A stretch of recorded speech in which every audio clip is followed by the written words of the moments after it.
मैं जगदीश आप सभी लोगों का जीवाई कॉम्पिटिटिव एग्जाम यूट्यूब चैनल पर स्वागत करता हूं। सभी को राम राम, जय हिंद, जय भारत। चलिए आज हम अपना टॉपिक इतिहास पर देखते हैं। आप सभी लोगों से एक निवेदन है, आप सभी लोग जो लोग यूट्यूब से जुड़े हुए हैं सभी लोग जल्द से जल्द चैनल को लाइक, शेयर एंड सब्सक्राइब कर दें। जितना हो सके शेयर करें। चलिए इतिहास। तो इतिहास को हम देखते हैं। इतिहास को मुख्यतः 3 भागों में बांट कर देखा जाता है।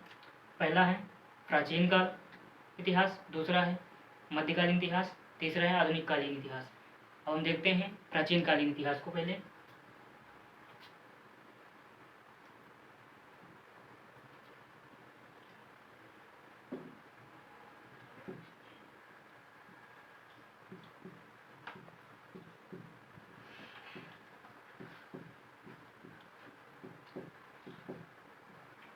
प्राचीन इतिहास, दूसरा है मध्यकालीन इतिहास।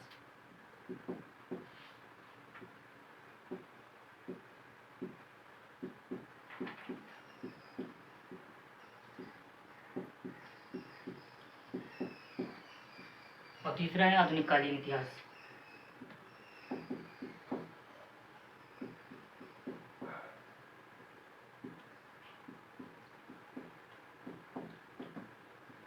दोस्तों हम बात करें प्राचीन काल इतिहास की, तो प्राचीन इतिहास का दूसरा नाम जो है आग ऐतिहासिक काल है।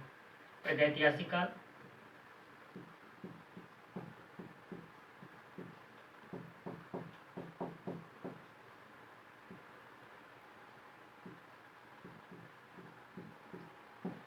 और मध्यकालीन इतिहास का दूसरा नाम है आग प्रागैतिहासिक काल।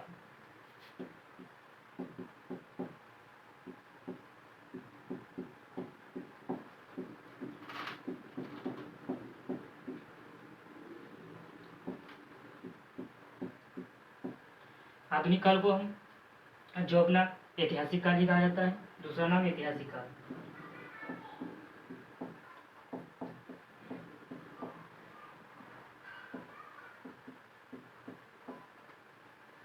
अगर हम प्राचीन इतिहास की बात करें तो इसकी मुख्य विशेषताएं जो हैं, प्राचीन इतिहास में सर्वप्रथम देखा जाए तो इसमें चित्रित विशेषताएं मिलती हैं। इसमें कोई ना तो लिखी गई है ना तो इसे पढ़ा जा सका है। इसमें हम मध्यकालीन इतिहास में देखते हैं कि इसमें जो है चीज़ें जो लिखी गई हैं उन्हें हम पढ़ नहीं सकें, परंतु लिखित जो है विशेषताएं मिली हैं इसमें। आधुनिक इतिहास में हम लिखित भी देखते हैं और पढ़ी भी जा सकी हैं। इसी प्रकार से हम देखते हैं प्राचीन इतिहास का। प्राचीन इतिहास को मुख्यतः फिर जो है पाषाण काल, नवपाषाण काल, इसके बीच में आता मध्य पाषाण काल। चलिए हम देखते प्राचीन इतिहास को पुनः 3 भागों में बांटा गया है।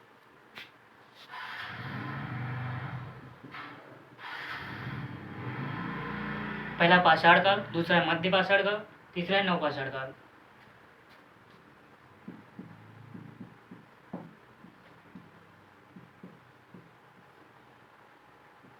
दूसरा है मध्य पाषाण काल।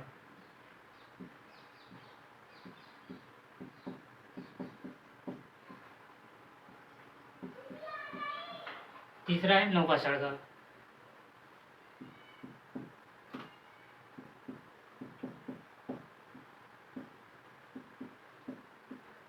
अगर हम पाषाण काल की बात करें तो पाषाण काल जो है 5 लाख ईसा पूर्व से 1 लाख ईसा पूर्व तक चला है।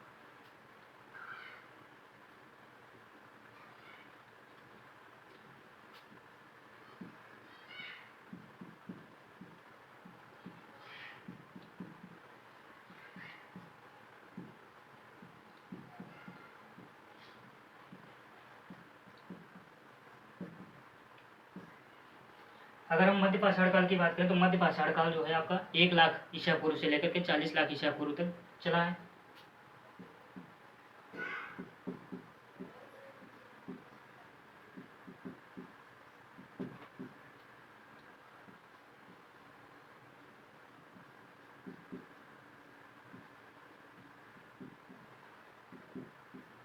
अगर इसी प्रकार से हम देखें तो नवपाषाण काल जो हमारा है 40,000 ईसा पूर्व से लेकर के 10,000 ईसा पूर्व तक चला है।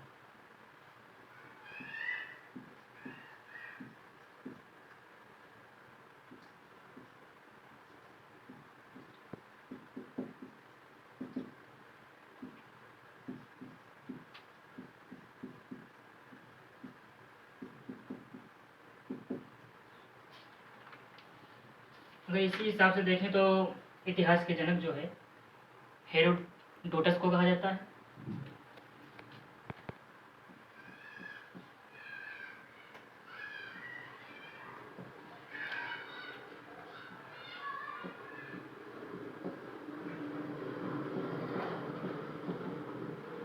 हेरोडोटस जो यूनानी भाषा से संबंधित थे, इनकी जो बुक थी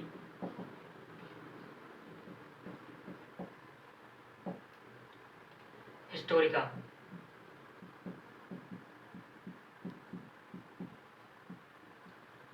इसी प्रकार से आपका चैप्टर वाइज चलता रहेगा। अगर हम पुनः देखें पाषाण काल को तो हम पुनः 3 भागों में विभाजित कर सकते हैं। पहला होता है निम्न पुरापाषाण काल, फिर मध्य पुरापाषाण काल, तीसरा आपका होता है निम्न उच्च पुरापाषाण काल। इसी हिसाब से हम चलते रहेंगे। दूसरा टॉपिक हम देखेंगे अपना आपका भूगोल का, जिसे हम जियोग्राफी कहते हैं। चलिएगा दोस्तों, अब हम दूसरे पार्ट अपने जियोग्राफी या भूगोल पर चल रहे हैं। इसके बारे में कुछ बेसिक जानकारी प्राप्त करते हैं। जैसे जियोग्राफी, जियोग्राफी हमारा 2 शब्दों से बना हुआ है, जियो प्लस ग्राफी से। तो देखते हैं इस प्रकार, जियो प्लस ग्राफी।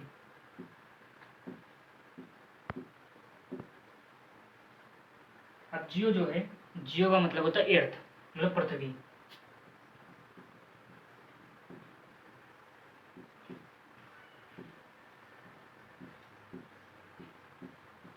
इसी प्रकार से ग्राफी का मतलब होता है या अर्थ होता है आपका स्टडी, जिसे हम अध्ययन करते हैं।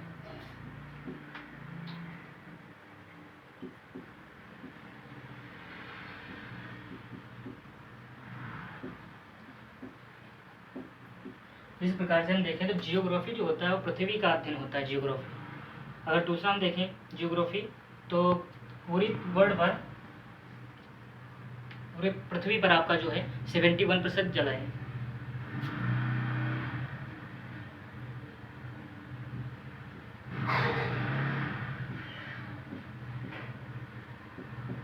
आपका 71% है।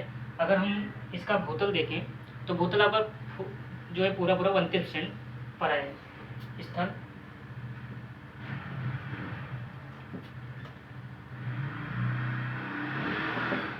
अगर जल की बात करें तो महासागर हमारे यहाँ 5 पाए जाते हैं। 5 महासागर जो है 71% जल जो है दिखाते हैं। अब हमारे यहाँ 7 महाद्वीप पाए जाते हैं। 7 महाद्वीप जो है 29% स्थल पर पाए जाते हैं। चलिए आगे हम आपके 5 महाद्वीप, 7 महाद्वीप और 5 महासागर देखते हैं।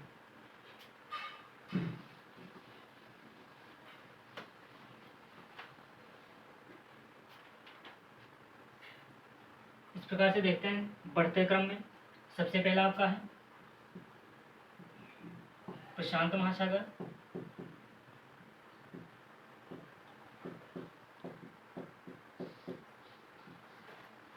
दूसरा आपका है अटलांटिक महासागर,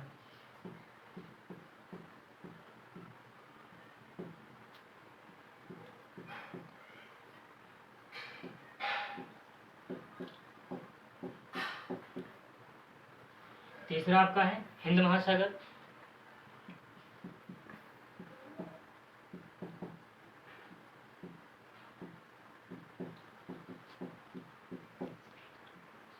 चौथा हम देखते हैं हमारा है आर्कटिक महासागर,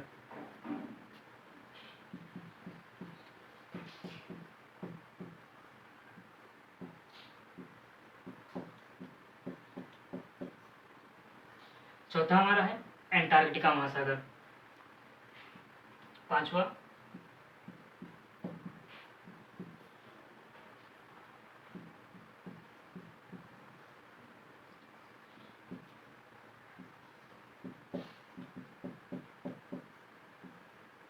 तो इस प्रकार से हम देखते हैं कि हमारा पहला प्रशांत महासागर है, दूसरा अटलांटिक महासागर है, तीसरा हिंद महासागर है, चौथा आर्कटिक महासागर है, आपका पांचवा एंटार्क्टिका महासागर है। अगर इसी प्रकार से हम महाद्वीप की बात करें तो कुल 7 महाद्वीप हैं।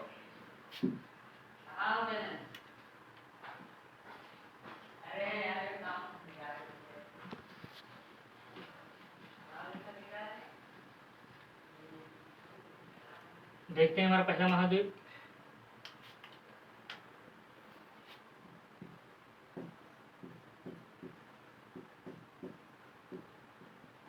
अगर एशिया महाद्वीप की बात करें तो यह क्षेत्रफल और जनसंख्या में दोनों में सबसे बड़ा महाद्वीप है। दूसरा यूरोप। तीसरा आपका है उत्तरी अमेरिका।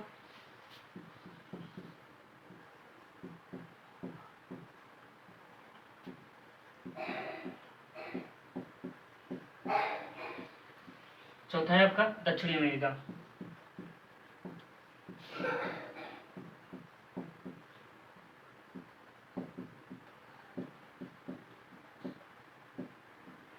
अगर हम पांचवें की बात करें तो पांचवा हमारा है अफ्रीका।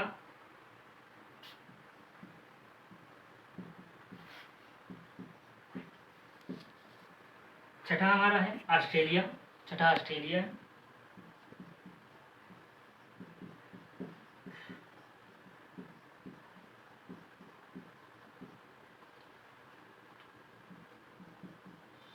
सातवां हमारा है अंटार्कटिका।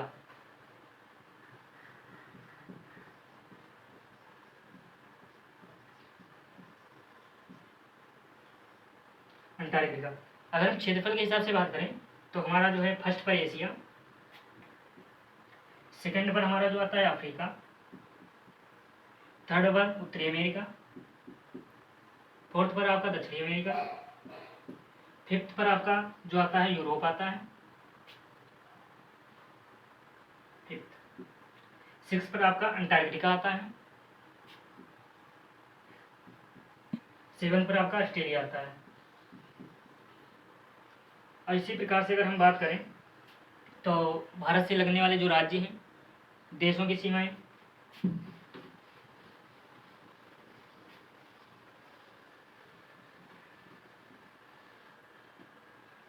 अगर हम भारत की करें बात तो भारत हमारा जो है,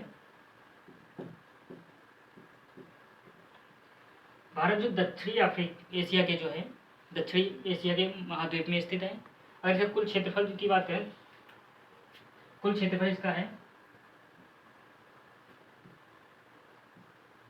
32,87,263 वर्ग किलोमीटर।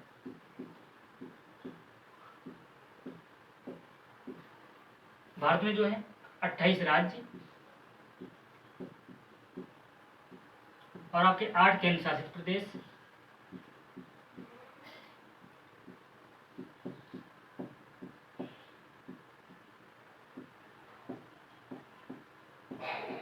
पाए जाते हैं।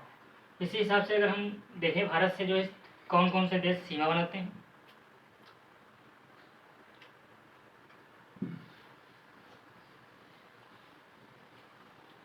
और यहीं पर बात करें तो हम भारत जो है आपका अगर देखा जाए तो 7वें स्थान पर आता है स्थल सीमाओं के अनुसार क्षेत्रफल के हिसाब से।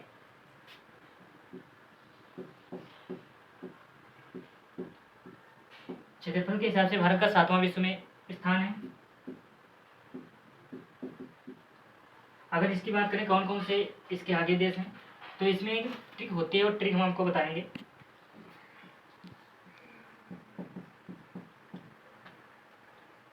रुक चीन अब आया भारत।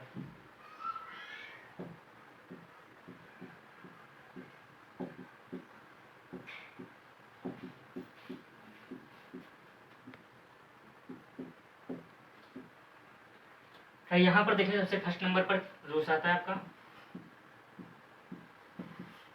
दूसरा कनाडा,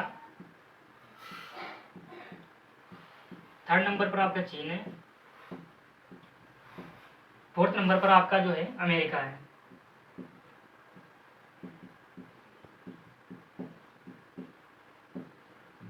फिर ब्राजील है, ब्राजील के बाद अगर देखें तो ऑस्ट्रेलिया आपका है,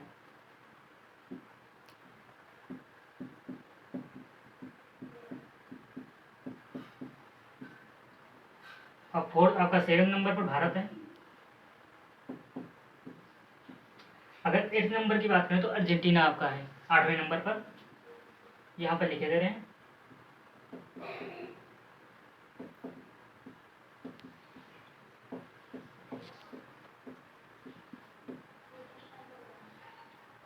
अगर हम दोस्तों हमने थर्ड पार्ट खोल के अर्थात भारतीय संविधान एवं राज्य व्यवस्था पर चलते हैं। अगर इसकी हम बेसिक बातें करें तो सबसे पहले हम देखते हैं संविधान में जो है, अगर मूल संविधान में देखा जाए 395 अनुच्छेद, आपके 12 अनुसूची और 22 भाग थे। और वर्तमान की बात करें तो हमारे 370 प्लस अनुच्छेद हैं, 22 भाग हैं, मतलब 22 की जगह पर 25 हो चुके हैं और आपकी 12 अनुसूची हैं। चलिएगा, अगर इसकी हम बात करें तो इसमें मुख्यतः जब संविधान सभा बन रही थी, संविधान सभा में कुल 3 मांग हुई थी। एक आपकी अप्रत्यक्ष मांग हुई थी जो आपकी 1895 में की गई थी, और दूसरी आपकी जो है सांकेतिक मांग थी। सांकेतिक मांग जो है आपकी महात्मा गांधी ने 1922 में की थी। इसी हिसाब से हम देखते हैं कि आपकी प्रत्यक्ष मांग 1934 के बाद 44 में द्वितीय विश्व युद्ध के बाद शुरू हुई थी। चलिए इसी प्रकार से हम देखते हैं इसकी मांगे कितनी हुई थी। अगर हम बात करें संविधान सभा की,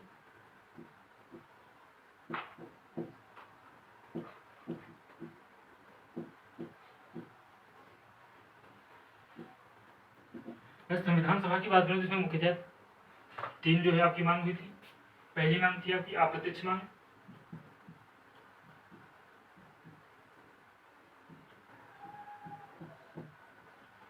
दूसरी आपकी थी सांकेतिक मांग,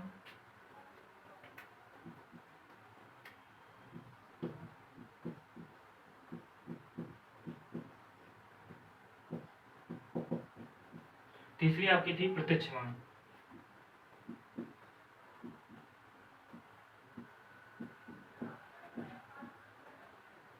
अगर आप प्रत्यक्ष मांग की बात करें तो ये मांग जो अप्रत्यक्ष मांग माननीय बाल गंगाधर तिलक के द्वारा की गई थी, और सांकेतिक मांग महात्मा गांधी जी के द्वारा की गई थी, और अप्रत्यक्ष मांग जो है आपकी सेकेंड वर्ल्ड वॉर के समय जो है हमारे स्वतंत्रता सेनानियों के द्वारा की गई थी। अगर इसी की बात करें हम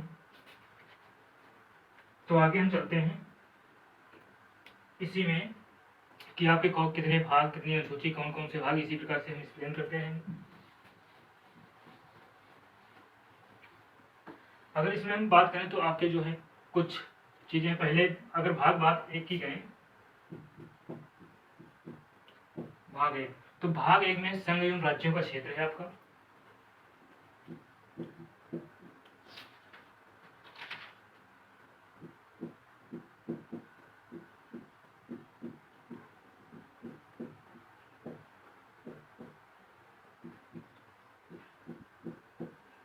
राज्यों का क्षेत्र। अगर इसी प्रकार से अगर हम राज्य किसे कहेंगे इसकी बात करें तो राज्य कहलाने में मुख्यतः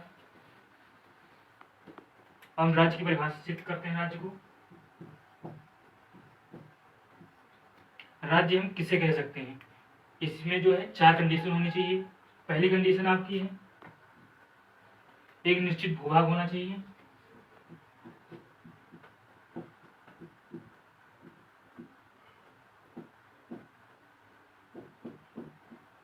दूसरी कंडीशन आपकी है यहाँ पर जनता निवास करती हो, मतलब निश्चित भूभाग होना चाहिए। दूसरा, निश्चित भूभाग पर जनता निवास करती हो।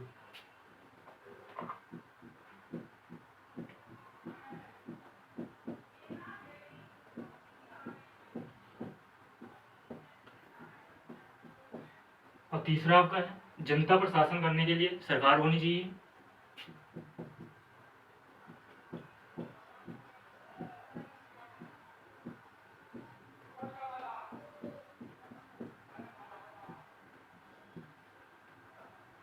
अगर हम चौथी कंडीशन की बात करें तो यह है स्वतंत्र संप्रभुता संपन्न होना चाहिए।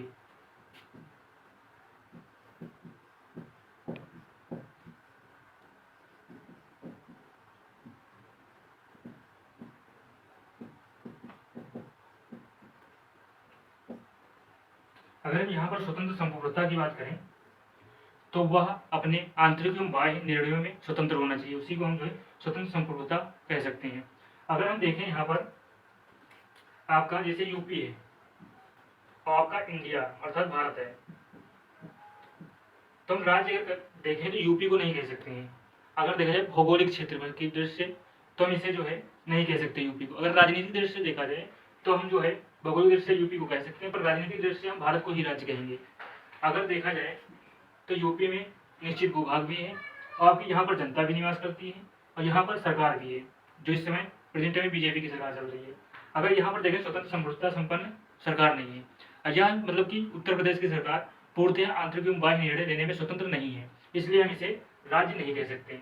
अगर हम भारत सरकार की बात करें तो भारत में का निश्चित भूभाग भी है और यहाँ पर जनता भी निवास करती है, यहाँ पर सरकार भी है, जो इस प्रेजेंट टाइम में एनडीए की सरकार चल रही है। अगर यहाँ पर देखें स्वतंत्र संप्रभुता संपन्न राज्य अगर यहाँ पर सरकार है, इसकी बात करें तो मतलब जो एनडीए की सरकार है या कोई भी सरकार हो तो अपना आंतरिक एवं बाह्य मामलों में स्वतंत्र है, वह कोई भी निर्णय लेने के लिए किसी दूसरी बाह्य शक्ति का प्रयोग नहीं कर सकता है। ठीक है, आगे हम चलते हैं।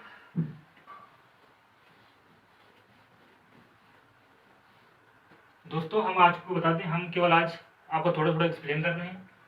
आपको यह पूर्णतः सोमवार से क्लासेस चलेंगी, जो आपका विस्तृत पॉलिटी हुई, हिस्ट्री हुई, ज्योग्राफी हुई, जीके जीएस हुई, आपकी जीके हुई, स्टैटिक जीके हुई, और आपका जो हिंदी हुई, मैथ हुई, रीजनिंग हुई, ये सब सब्जेक्ट जो कि चलती रहेंगी बराबर। तो आपका अगर देखा जाए तो हम स्टेट या जो सेंट्रल लेवल की जो भी जॉब हैं, अगर उनका देखा जाए तो उन सभी में ये सब आता है। अगर इसी प्रकार से हम बात करें तो आपका मूल कर्तव्य, मौलिक कर्तव्य हो जाते हैं।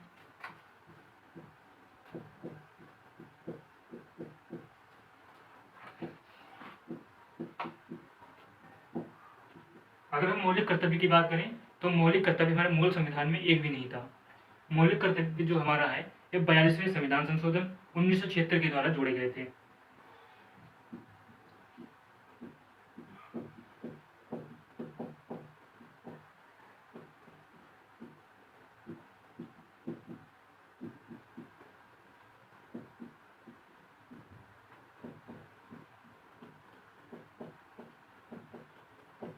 संविधान संशोधन 1976 के द्वारा जोड़े गए थे। अगर हम प्रेजेंट टाइम की बात करें तो हमारे मौलिक कर्तव्य टोटल 11 हैं। 11 मौलिक कर्तव्य हैं। इसी प्रकार से अगर हम बेसिक जानकारी के लिए अगर देखें तो हमारे मूल अधिकार होते हैं।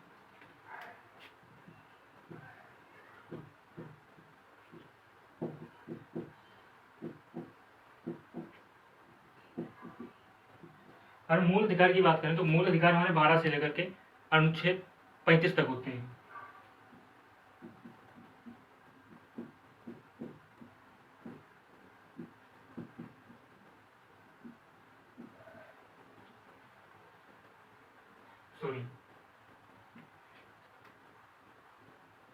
अनुच्छेद 35 तक होते हैं।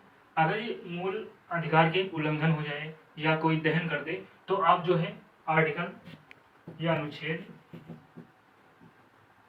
32 के तहत आप जो है डायरेक्ट सुप्रीम कोर्ट में जो है अपील कर सकते हैं। इसी प्रकार से यदि हम देखें तो हमारा भाग 5 में संघ आता है। संघ आपका जो है,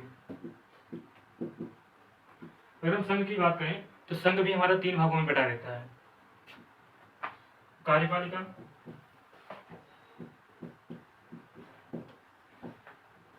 और एक है विधायिका,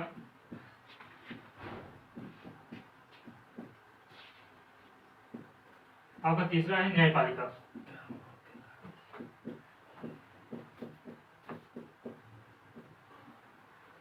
अगर इसी प्रकार से भाग 6 राज्य की बात करें,